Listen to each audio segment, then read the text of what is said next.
Hey, on this episode of Whatever Was with nice CEOs, spy thriller.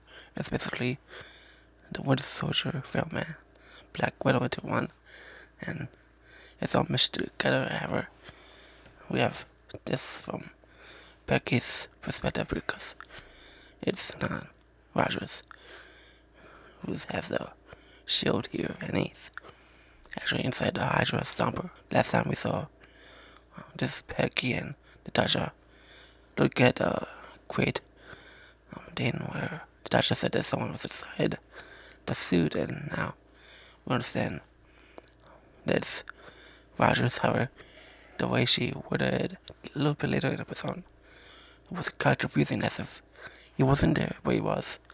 And then there was a point where Peggy was fighting the Hydra Stomper for the first time, and the mask opened up, and you can see Rogers' face. I thought at first that she sees him because it's memories of him, but apparently it's actually him. So then he's not himself for this episode, and sometimes he has a sense of being himself later in the episode, yet with a foggy memory. And there's a scene where Peggy's trying to remind him of a lot of stuff, and even though Peggy doesn't want to fight the Hydra Stomper with Rogers, she actually really hits him really aggressively and fights back really well, and it's surprising because I thought she would pull her punches, but apparently not, and so that was actually a nice to see her taking action there. And being a Hydra Stomper meant that Bucky wasn't the Winter Soldier, so he's alive. Nice to see Bucky, alive and also not, killing anyone. So it makes me wonder, what happened to his parents in this timeline. But yeah, that's reaching for.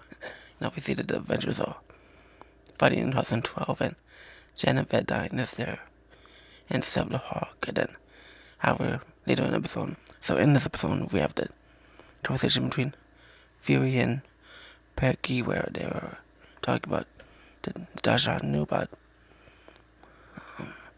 Rogers being inside the Hydra Stomper, which isn't surprising for us to understand that, because in the Winter Soldier film, Natasha did a lot of stuff that never told Steve Rogers. In that film, Black Widow was basically hiding things from other characters, so it's not surprising. And however, this one seems like more of a big deal for Peggy, since that's someone inside the machine.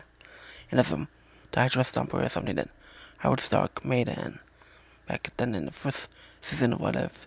So then we followed up with this Peggy, and the Watcher says something about that her story is not over. And then we saw this episode play out, and then towards the ending, he basically says a gun. And so then, but then Scarlet Witch takes her out of that universe and into another one. So I'm not sure why the Watcher was really referring to originally about her journey's not over, because it seems like the Watcher had other plans to see her do other things, yet this one is that didn't cut Peggy by surprise, and also the Watcher by surprise.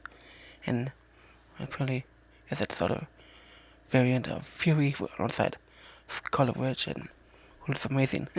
And so it's gonna be fascinating to see what is gonna happen with Peggy here. Also on the fact that Peggy is also one of the Guardians of the Multiverse, so it's gonna be fun to see how things will play out for her, and maybe she gets to go back home. And there are a lot of great moments of Peggy and Steve here in this episode, with the way they talk about dancing is still slower than everything else. In fact, that Peggy was fighting Rogers, and then she expresses to him that she's tired and all these things, and she wants to stop, because she's been at this for a really long time. It's been through a lot in her character's days. We've seen her adjusting to being in the past, to being in the present. At this time, for her, she wasn't in ice for 70 years.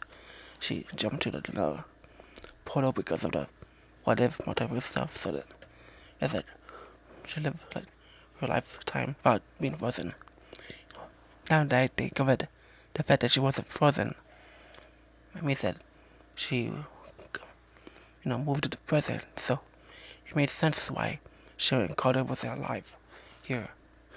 Is that she had to, it's Peggy have to, it's this back then to Sharon to be born. So that made sense why Sharon wasn't in this one. Howdy, now that Peggy and Natasha was wondering about Bruce's attack alongside Tony's attack as well to help figure out how to save Rogers who's inside the Hydra Stomper. Is it the Woody Soldier film without Sam Wilson, without Pierce, and without Sharon Carter, with Peggy's niece? So that's something weird to think about. It just tries to kill herself really and Will Hill as well. And they to make time for that stuff in this episode. And then later on we have Natasha and the rest of the people in the red room. Natasha and Peggy go to a lighthouse to be our shields widow because of they want to save Rogers inside the Hydra Stomper. And for the episode later episode we see Melinda, who's Natasha's mom. Some of the other girls from the red room fighting Natasha, and there was really aggressive stuff between Natasha and her mom. So then they fight, and then Natasha ends up killing her. And then the thing is that we don't have a sense of who this character is. We know of her because of the original timeline yet.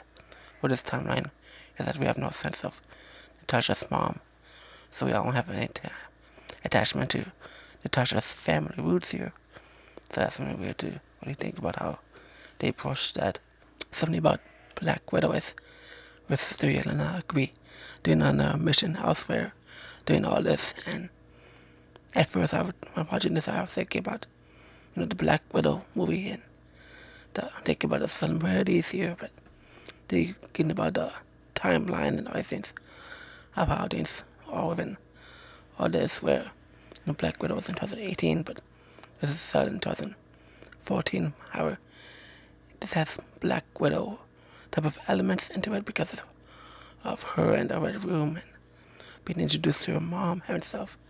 However, I wouldn't say this is like a rehashing of the Black Widow film. That's something that it's very important to understand when it comes to the what if shows. They show us different points within these characters' journeys, yet at the same time we think about the films, the certain films that characters are from and what they do. However, it's more about the elements of it, or more so than comparing the one film and this event, especially if they're in different times within the main MCU timeline that we are aware of. A lot of cool action scenes of Black Widow and Peggy, and seeing them defend themselves in this Russian type of place where the Red Room is located. And I felt like the stuff of Black Widow and the Red Room being defeated so easily felt easy for Black Widow, so that was a really big deal for her. So I'm not sure how I feel about the fact that they just fight through it. It's like they fast forward the Black Widow movie, even this episode, which is on side, which is because the thing that we focus on is Peggy and the Hydra Stomper. I liked the episode. I definitely liked the action. It was really nice seeing how Peggy and Black Widow fought side by side and individually against the people they had to fight. Let me know if you enjoyed the action or anything else within this episode. Let me know in the comments if you feel like I'm right when it comes to this episode of rushing Natasha's story. Within this, it says her mom was killed off here when the Red Room was collapsing. Natasha told Peggy that she's not good, that she feels hurt from all this has happened. She has a lot of emotional weight on this because the Red Room was basically her home and now it's falling in front of her. So well, on top of her born to think about what comes to Natasha's story and seeing how her character would go forward within this timeline, which we won't see. That's all I have for today. Thank you for watching.